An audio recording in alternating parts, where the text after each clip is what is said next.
Of government, प्लेटो। तो प्लेटो ने अपनी बात को ही काटा है। प्लेटो क्या कहता था?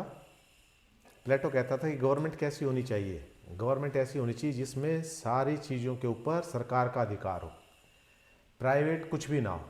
और कुछ भी ना हो, वो यहाँ तक भी कहता था कि दो चीज़ें तो बहुत प्राइवेट होती हैं, गर्ल एंड गोल्ड। इस चीज़ को तो बहुत प्राइवेट माना था कि सोना है वो कोई किसी को नहीं देता, सोने के लिए सारा कुछ होता है।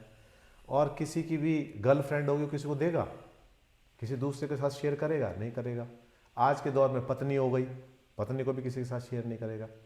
वो ये कहता था इन चीज़ों के ऊपर भी सरकार का अधिकार होना चाहिए। वो क्या कहता था? सारी चीज़ कॉमन उसके लिए होनी चाहिए। औरतें, पुरुष, आदमी, बच्चे सब कॉमन होने चाहिए। और कॉमन कैसे? कि किसी की भी कोई निजी संपत्ति ना हो, किसी के भी कोई निजी संबंध नहीं होंगे। सब किसके लिए काम करेंगे? केवल स्टेट के लिए काम करेंगे। और उसके अंदर ये था कि जैसे बच्चा पैदा हुआ तो उस बच्चे को स्टेट ले लेगी, उसका पालन पोषण स्टेट करेगी।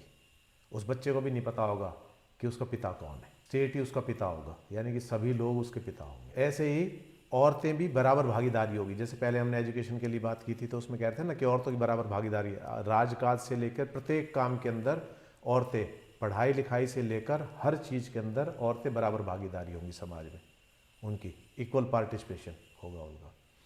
और जिस समय स्टेट डिसाइड करेगी कितने बच्चे पैदा करने, आगे कितनी जनसंख्या चाहिए, तो उसके हिसाब से, और वो भी उनको फ्रीडम नहीं होगी, कब किस समय ये स्टेट तय करेगी। किस समय आपने फिजिकल संबंध बनाने, बच्चे पैदा करने के लिए, ये भी स्टेट तय करेगी। लेकिन फिर बाद में आते आते उन्होंने कहा कि ये संभव नहीं है, it is an utopian idea.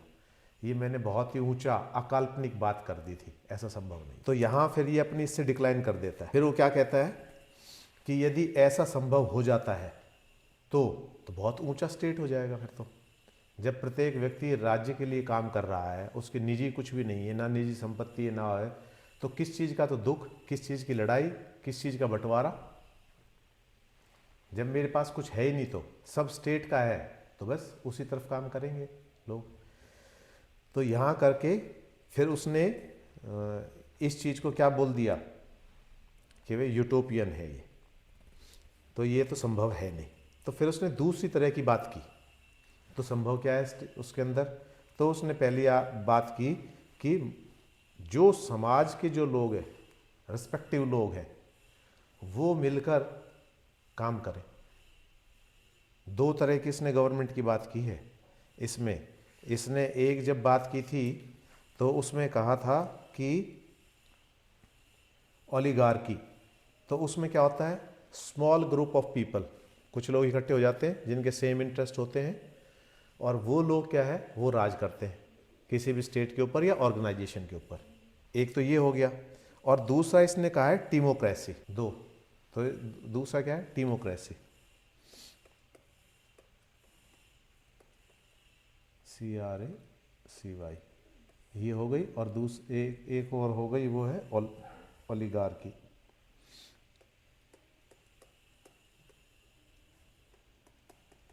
ये तो ये तो हो गई ग्रुप ऑफ पीपल, मैंने बता दिया, ठीक है, जिनके इंटरेस्ट सेम है, ठीक है।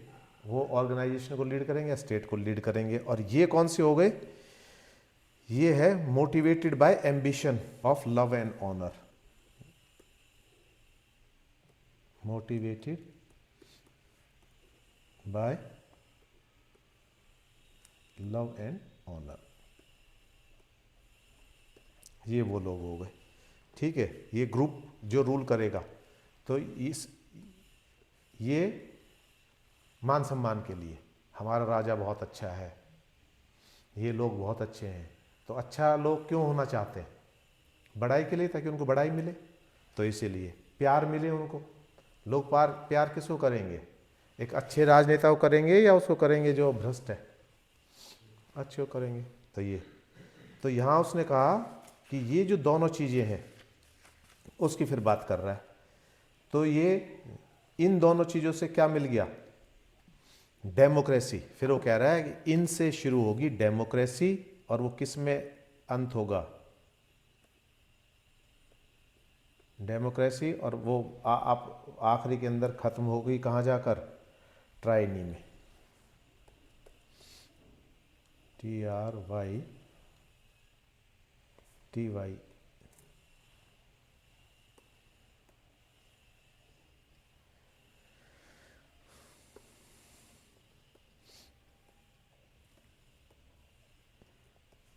इसका मतलब क्या होता है ट्राइनी का?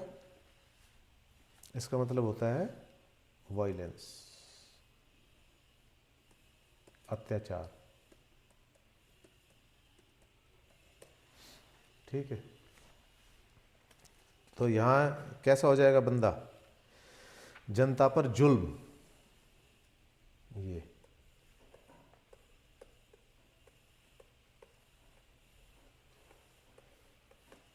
हिटलर उदाहरण है इसका। ठीक है, और डेमोक्रेसी, अब ये डेमोक्रेसी किससे निकलेगी, ये उस चीज़ की और बात कर रहे हैं। तो ये कह रहे हैं जब जो लोग हैं, 3 क्लास इसने बता दी थी प्लेटो ने पहले। कौन कौन सी क्लास बताई थी? ये कह रहा है कि फार्मर्स हैं, ट्रेडर्स हैं और सोल्जर।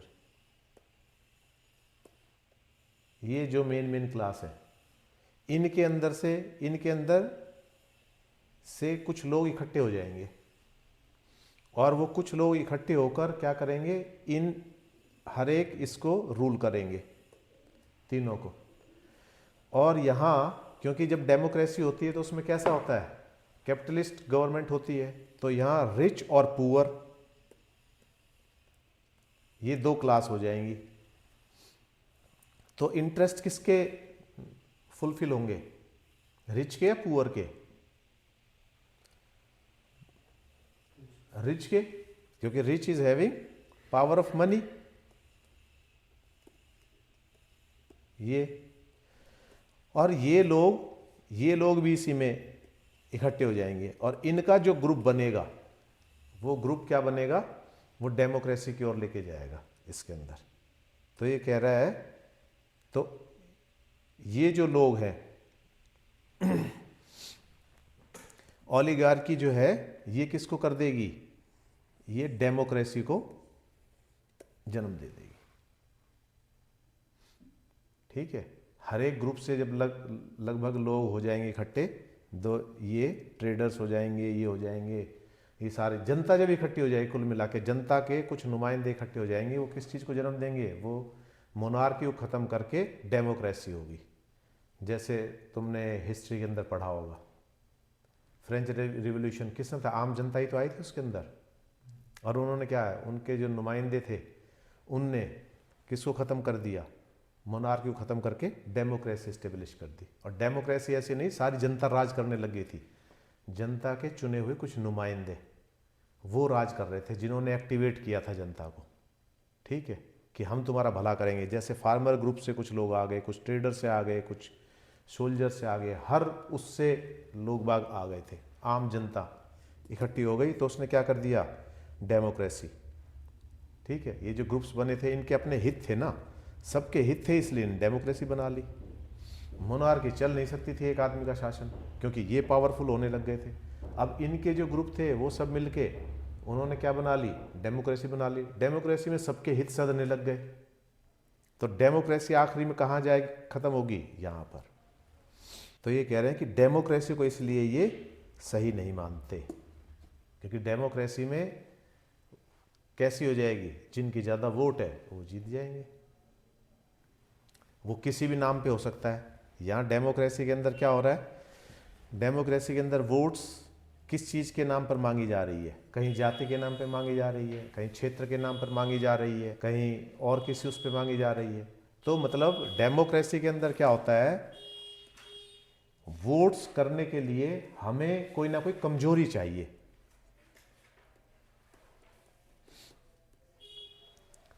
और जाति सबसे बड़ी कमजोरी है।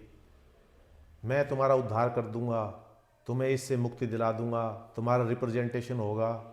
मुस्लिम्स का नेतृत्व किस आधार पे हो रहा है कि you are not adequately represented, इतने नंबर में सांसद होने चाहिए, उतने नहीं है, तो इसलिए मैं तुम्हें तुम्हारा अधिकार दिलाऊंगा। इस पे सारे एकजुट हो गए, सारी वोट एक जगह आ गई। इसी तरह से कोई और जाति है, इसी तरह से कोई क्षेत्र है, क्षेत्र बढ़ते हैं ना, कि तुम्हारे को जैसे नॉर्थ ईस्ट की समस्या रहती थी पहले, नॉर्थ ईस्ट कहते थे भाई हमें तो कोई पूछता ही नहीं है, लेकिन इस गवर्नमेंट के अंदर नॉर्थ ईस्ट से मिनिस्टर भी बना और वहाँ बीजेपी ने रूल भी किया, डेवलपमेंट भी कराई, उसको जो इग्नोर था उसको आगे किया, तो नक्सलवाद भी खत्म हुआ है वहाँ पर। जहाँ जहाँ भी इस तरह था वहाँ डेवलपमेंट ही तो मेन रीज़न था नक्सलवाद का। तो वो कम किस लिए हुआ है? इसलिए हुआ है कि उनको फैसिलिटीज़ प्रोवाइड कराई है, वहाँ रोड्स बने, ये सारी चीज़ बनी है। तो यहाँ जो वोट्स उठाई जा रही है वो किसके दम पे उठाई जा रही है? कमजोरी के दम पर। और कमजोरी के दम पर ही लीडरशिप मिल रही है उनको। एक आदमी आगे आ गया कि मैं तुम्हें मुक्ति दिला दूंगा, इससे एक आदमी आगे आ गया मैं तुम्हारे जीवन को उठा दूंगा। मतलब कुल मिला के सारी बातें वो हैं जो कम पॉसिबल है, सपने दिखाने का काम कर रहा है। ये जो नेता है ये क्या दिखाने का काम कर रहा है? सपने, ड्रीम्स, डे ड्रीमिंग। इसने दिखा दिए, लोग एकजुट हो गए। स्थिति कुछ नहीं बदलनी। हाँ, उस व्यक्ति की स्थिति जरूर बदल जाएगी, उस लीडर की। जो लीडर बना है, जैसे राकेश टिकैत है, वो जब किसान नेता बना, उसके फादर तो बहुत अच्छे किसान नेता थे, उन्होंने तो कभी कोई बेईमानी इस तरह से नहीं की, लेकिन राकेश टिकैत की जो प्रॉपर्टी है वो कहाँ से आ गई? तो वो सब ये है, वो खुद का उद्धार जरूर कर लेते हैं यहाँ। ठीक है, तो ये फिर कह रहे हैं कि ये जो है यहाँ डेमोक्रेसी जो बनती जाएगी, तो डेमोक्रेसी के अंदर क्या है? कंप्रोमाइजेस चलते जाएंगे, क्योंकि इसके अंदर डिक्टेटरशिप नहीं है। डिक्टेटरशिप होती तो 1 मिनट के अंदर दमनकारी नीति अपनाई, खत्म किया, छुट्टी। किसान आंदोलन कर सकते थे, मान लो हिटलर का राज होता तो 1 मिनट में कहता सबको गोली मारो, खत्म करो। क्योंकि डिक्टेटरशिप के अंदर आप ले सकते हो ऐसे हार्श स्टेप, लेकिन डेमोक्रेसी में नहीं ले सकते। डेमोक्रेसी में क्यों नहीं ले सकते? पंजाब में आपकी गवर्नमेंट है, यहाँ बीजेपी की गवर्नमेंट है, कांग्रेस दोनों के बीच में बैठी हुई है और उस चीज़ को हवा दी जाती है।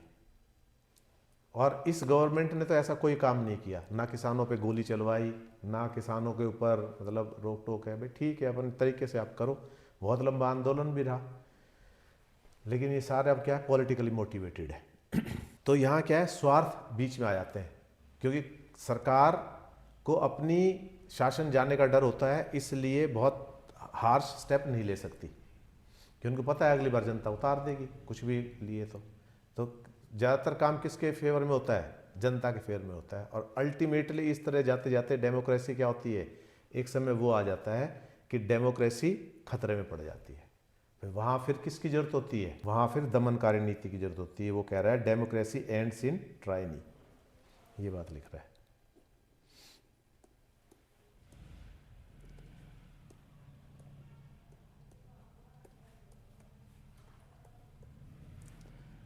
अब इससे बचाने का तरीका बोल रहा है कि डेमोक्रेसी में कौन रूल करे? एक एजुकेटेड बंदा रूल करे, एक फिलोसफर रूल करे। और उसका मकसद क्या होना चाहिए? कि according to Plato the government is best in which the aristocrats of educational excellence rules for the good of all class. सबके गुड ऑफ ऑल क्लास, सबके हितों का ध्यान रखे ऐसा व्यक्ति। और सबके हितों का ध्यान रखेगा तो उससे क्या है? Enforcement of law, enforcement of law proper होगा, जहां सबको बराबर उससे देखा जाएगा। और तीसरी बात क्या होगी? हैप्पीनेस की फिक्र होगी, प्लेजर की नहीं, हैप्पीनेस की, कि किस तरह से सब खुश हो सकते हैं।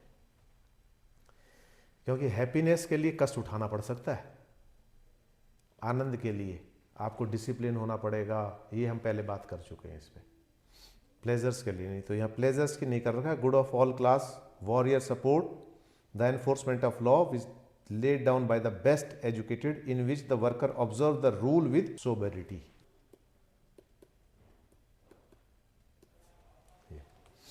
ठीक है, क्लियर यहां तक? यदि ऐसा नहीं हुआ तो ये किस में बदल जाएगी? फिर जुल्म के अंदर। लोगों की आवाज उठेगी, आवाज उठेगी तो उस आवाज को दबाने के लिए क्या करना पड़ेगा? जुल्म करने पड़ेंगे।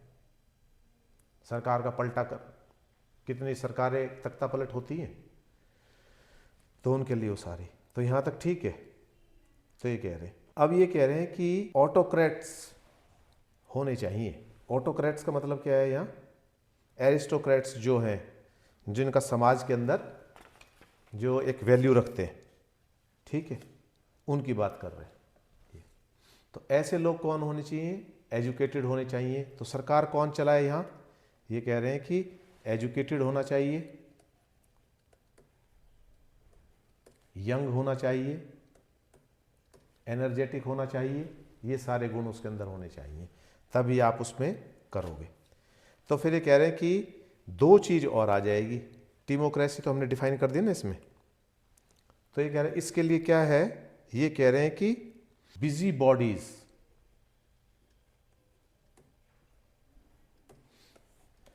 डेमोक्रेसी में कौन होंगे? बिजी बॉडीज होंगे। बिजी बॉडीज कौन होते हैं?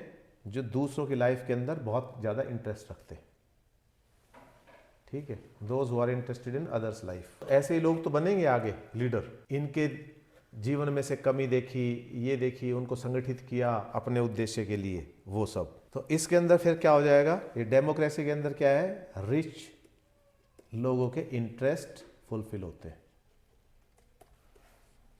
डेमोक्रेसी का मतलब ही ये है कि कुछ लोग मिलकर पावर का इस्तेमाल करते हैं, और किन के लिए? जो बिजनेसमैन होते हैं, बिजनेस फैमिलीज होती हैं, उनके ही। तो नीति बनाने के लिए कौन सुनेगा? एक गरीब आदमी है, मजदूर है, जो मजदूरी कर रहा है, उसकी कोई सुनने जाएगा वहाँ? सुनी किसकी जाएगी? जिनकी दखलंदाजी होगी। दखलंदाजी किन की होगी? बिजनेसमैन की होगी, पावरफुल लोगों की होगी। और आज की तारीख में सबसे बड़ी पावर क्या है? पैसा। तो सबसे पहले दखलंदाजी होगी पैसे वाले लोगों की, फिर पावरफुल लोगों की, ऐसे जिनके पीछे वोट बैंक है ये। तो ये सारे मिलकर क्या करेंगे? अपने इंटरेस्ट पर, जिन चीज़ों में इनकी रुचि है, उन चीज़ों को लेकर ये लोकतंत्र को आगे बढ़ाएंगे, डेमोक्रेसी को आगे बढ़ाएंगे, ये कह रहा है। और ये जो डिफरेंस बढ़ता चला जाएगा ये इसके अंदर, और फिर वो क्या कर देगा? वो रेवोल्यूशन,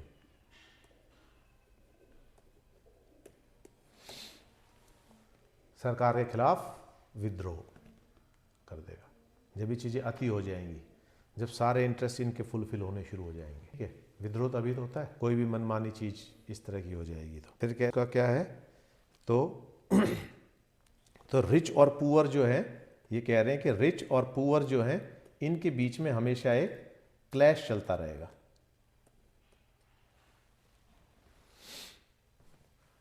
और जो सरकार इनके बीच में एक बैलेंस बनाने का काम कर देगी, वो डेमोक्रेसी चलेगी।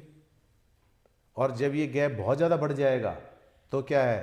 फ्रस्ट्रेशन खड़ी हो जाएगी पुअर्स की तरफ से, और वो फिर क्या करेगी? वो तख्ता पलट की बात करेगी और गवर्नमेंट को चेंज करने की बात करेगी। ये सारी बात कर रहे हैं, ठीक है। और फिर ये क्या है? इसका भी अल्टीमेट रिजल्ट क्या हो जाएगा? ये भी फिर डेमोक्रेसी ही, उस डेमोक्रेसी में फिर चेंज लाने पड़ेंगे। तो डेमोक्रेसी क्या है? ये क्या कह रहे हैं? रेगुलर चेंजेस होते रहेंगे डेमोक्रेसी। तो यही है कि, तो यहाँ इन्होंने कह दी कि ये along with democracy Plato denounce most strongly any form of dictatorship. उसने डिक्टेटरशिप के लिए भी कहा है कि डिक्टेटरशिप क्या है? वो गुप्त रूप से, नीचे नीचे, गुप्त रूप से भी और फोर्सेस के थ्रू भी लोगों को जुल्म कर रही है वो। तो अल्टीमेटली इन्होंने क्या कह दिया कि लॉन्ग जो ये है ना ट्राइनी, ये नहीं चल पाएगी। जुल्म का शासन रहा है अभी तक, हिटलर का भी शासन खत्म हो गया, मुसोलिनी का, नेपोलियन का, इन सब के खत्म हुए जितने भी हैं। इतिहास में उठा के देखोगे तो उसमें भी धनानंद का था, ये सब। क्योंकि क्या होता है, उसके बाद फिर जनता विद्रोह कर देती है। जब अति हो जाती है पुअर क्लास के ऊपर, तो विद्रोह कर देगी, और विद्रोह करने के बाद फिर क्या एस्टेब्लिश होगी? फिर डेमोक्रेसी एस्टेब्लिश होगी। तो ये कह रहा है कि दोनों फॉर्म इसको पसंद नहीं थी, ना तो डेमोक्रेसी और ना ट्राइनी। ट्राइनी मीन्स डिक्टेटरशिप, जुल्म करके सरकार चलाना। क्यों नहीं थी? डेमोक्रेसी क्या कमी बता दी कि डेमोक्रेसी में पावरफुल लोगों के इंटरेस्ट सर्व होते, कि डेमोक्रेसी के अंदर भी आम लोग हमेशा इग्नोर्ड रहते हैं, कि डेमोक्रेसी चल केवल तभी सकती है जब कौन? इंटेलिजेंट व्यक्ति, एक फिलोसफर की बात क्यों कर रहे हैं ये? इसलिए कर रहे हैं कि फिलोसफर किस चीज़ पे ज़्यादा ध्यान देता है? परमानेंट हैप्पीनेस के ऊपर, कि लोग सुखी कैसे हों, साधन संपन्न की बजाय सुखी होने की ओर ज़्यादा हो। गवर्नमेंट ने ये अनाज दे दिया, ये दे दिया, ये सब देने के बाद क्या सही कर रही है गवर्नमेंट? उस चीज़ को इंटेलिजेंट आदमी सोच सकता है। जिसने उसके जरिए वोट लेना है वो नहीं सोचेगा कि वे इनको स्किल डेवलपमेंट की तरफ लेके जाएं, इनको कमाने की ओर प्रेरित करें। बजाय इसके वो क्या करते हैं कि इनको ये चीज़ दे दो और ये चुपचाप वोट दे देंगे, इन सारी चीज़ों को। तो इन्होंने गवर्नमेंट के बारे में अलग अलग थ्योरीज इन्होंने दी है, हमने सारी देख ली है किस किस तरह से कि आदमी को। एक इन्होंने थ्योरी दी थी वो हमने देख ली। उसके बाद फिर क्या है, सिल्वर, गोल्ड, ग्रीड, वेल्थ, ये सब डेमोक्रेसी को खराब करने वाले यंत्र बता दिए। क्या कर दिया है? Greed for property, money, power, ये सब डेमोक्रेसी को स्पॉइल करते हैं। और नेता किस लिए उसमें आता है? पॉलिटिक्स में मनी एंड पावर, ठीक है, दोनों चीज़ों के लिए आता है। गलत सलत सारे काम करते हैं। तो ये उनका था। तो ये कह रहे थे कि इन्होंने दोनों को ही फेवर नहीं किया है। यदि इंटेलिजेंट रूलर है तो ठीक है, अदरवाइज नहीं है। क्योंकि डेमोक्रेसी से कौन सिलेक्ट होके आ रहा है यहाँ? ये क्यों कह रहे हैं ये कि डेमोक्रेसी में एक आदमी है, वो वोट्स उसने ले लिए किसके दम पर? जाति के दम पर। जातिगत समीकरण जो बना है उसके दम पर, जाति, ठीक है। और इसके बेसिस पे उसने वोट्स ले लिए और वो आ गया। अब वो जब इनके लिए बन के आया है, एक इनका रिप्रेजेंटेटिव बन के आया है, तो वो किसके हित साधेगा? वो इन जाति वाले के हित साधेगा। तो यदि एक के हित साधेगा तो सबके हित सध नहीं पाएंगे, तो वहां से दिक्कत शुरू होगी। तो इसलिए जो इसने बात की है वो कैसा, ऐसा आदमी होना चाहिए who can think good for all, good of all the community, जो पूरे संपूर्ण कम्युनिटी की बात करे वहाँ। तो वो बैलेंस बना के चलेगा, वो इक्वलिटी की बात करेगा, वो जस्टिस की बात करेगा, वो न्याय की बात करेगा। तो ये है। तो केवल इसने कहा है कि जहाँ जस्टिस की बात है वहीं जस्टिस एज ए एंड है वहाँ, कि हम काम कैसा करें, हर एक जिसमें न्याय होता हो। तो यदि वो होगा तो democracy will run, otherwise it will. तो ये उन्होंने कहा। ठीक है, यहाँ कोई सवाल है तो बताओ। तो डिक्टेटरशिप के तो बिल्कुल ही खिलाफ था, और इसमें भी डेमोक्रेसी में भी इन्होंने यही कहा है। फिर ये कह रहे हैं कि लॉज जो बनते हैं डेमोक्रेसी के अंदर वो किसके फेवर में बनते हैं? डेमोक्रेट्स, ऑटोक्रेट्स, ये वो लोग हैं जो एक रिस्पेक्टेबल पोजीशन रखते हैं समाज के अंदर। धनाढ्य हो सकते हैं, कोई बुद्धिजीवी हो सकता है, कोई नेता हो सकता है, ये सब। तो इनको ध्यान में रख के बनते हैं लोग, कि पहले इनका अस्तित्व बचे उसके बाद। और money is the only good, ये सबसे बड़ी बात कह दी इन डेमोक्रेसी।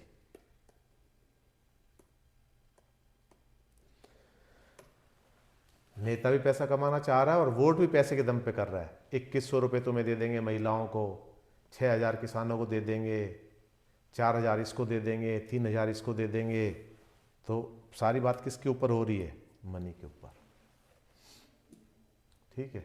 अब इन सारी चीज़ों की बजाय कि what is really good for them, ये चीज़ सोचनी शुरू करेंगे तो फिर।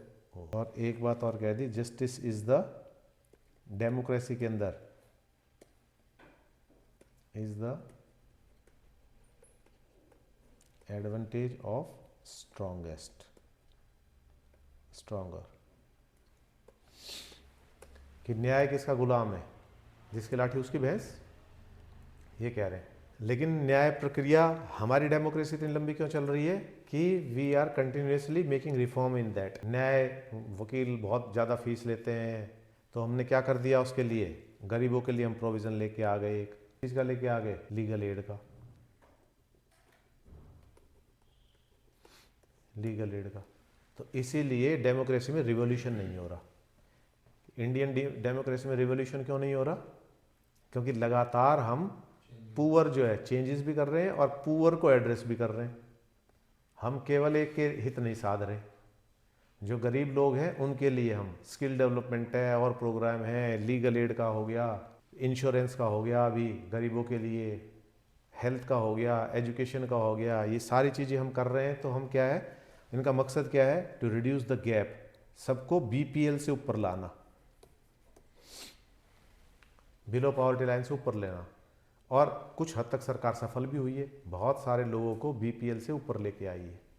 तो जब इनकी इनकम बढ़ेगी, लेकिन इसके बावजूद भी ऐसा नहीं है कि इनकी इनकम बढ़ गई तो गैप कम हो गया, गैप तो और ही बढ़ रहा है। केवल 5% लोगों के पास इतनी प्रॉपर्टी है जितनी बचे हुए लोगों के पास है। वो हमने पहले रेशियो देखा था, किस किस रेशियो में था। तो ये गैप, हालांकि जो लिविंग कंडीशन है वो तो इम्प्रूव हो रही है, लेकिन उसका मतलब ये नहीं है कि गैप कम हो गया। तो इनकी लिविंग कंडीशन इम्प्रूव हो रही है, इनका स्टैंडर्ड इम्प्रूव हो रहा है, तो they are very much satisfied, वो सेटिस्फाइड है, इसलिए वो उस चीज़ का नहीं कर रहे।